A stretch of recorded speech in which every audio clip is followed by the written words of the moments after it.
আমি এসছি কিন্তু সহজ কথা সহজে বলার জন্য। আসলে আমি খুবই রাজনৈতিক সচেতন মানুষ, সেটা আমি বলতে চাই না। আবার আমি একেবারে রাজনীতি সম্পর্কে, এ দেশ সম্পর্কে কিছুই জানি না, সেটাও ঠিক না।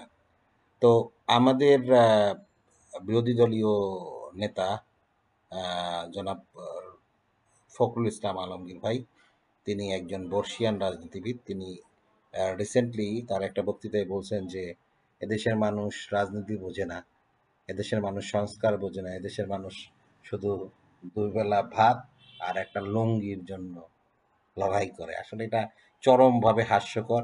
আমি একজন সাধারণ ম্যাঙ্গো পিপল হিসেবে এটা আমার কাছে মনে হয়েছে এটা আমাকে অপমান করা। আমাকে বলতে ম্যাঙ্গো পিপলদেরকে অপমান করা।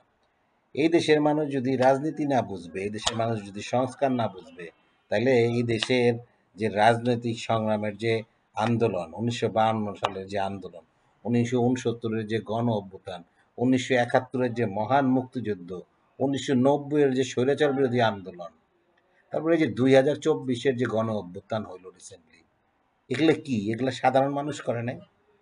আপনারা তো দীর্ঘ ১৬ বছর জনগণকে মাঠে আসেন, মাঠে আসেন বলতে, বলতে মুখে ফেনা তুলে ফেলছেন। কয়টা জনগণ আপনাদের সমর্থন করছিল? কারণ জনগণ ভোট আপনারা নিয়ে কি করবেন এটা বুঝে ফেলছে।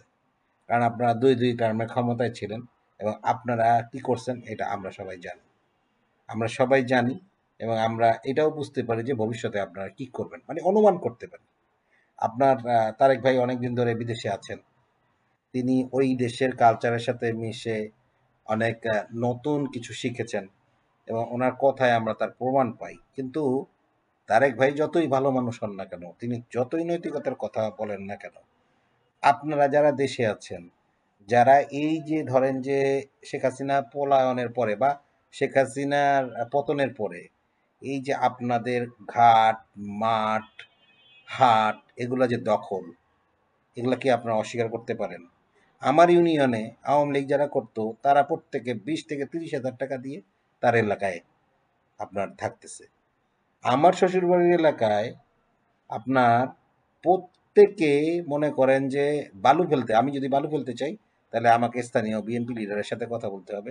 ইউনিয়ন বিএনপি লিডার লেসরা বেসরা এগুলোর সাথে কথা বলতে হবে যে ভাই আমি বালু ফেলাম, একটা ড্রেজারের ব্যবস্থা করে দেন। আপনি কি বলবেন যে আপনারা সংস্কার করতে পারবেন নির্বাচনের পর? আপনারা এটা পারবেন না। আপনারা এটা পারবেন না, আপনারা মাইনে নেন। আর এই যে পোলাপানগুলা রাজনীতি করতে চাইতেছে, ওগরে আপনারা ক্ষমতা ছেড়ে দেন। আপনারা ব্যাকগ্রাউন্ডে থাকেন, আপনারা দেশের অনেক সিনিয়র রাজনীতিবিদ, আপনারা জন্মের পর থেকে রাজনীতি করতেছেন, আপনাদের বয়স ৭০, ৭৫, কারো ৬০। তা আপনাদের যে রাজনৈতিক অভিজ্ঞতা আছে, সেই অভিজ্ঞতাগুলো দিয়ে আপনারা নতুন করে একটা ইয়ং জেনারেশনকে সামনে নিয়ে আসেন। আপনারা সেটা এই বৈষম্য বিরোধী আন্দোলনের সাথে একাত্মতা হয়ে এই যারা আছে একটা মোশাক্কেল দল তৈরি করেন, মিক্স করে দেশটার জন্য কিছু করেন বাবা। অনেক তো করছেন, এমপি হয়েছেন, মন্ত্রী হয়েছেন, আপনারা আপনাদের আর কি খায়স বাকি আছে?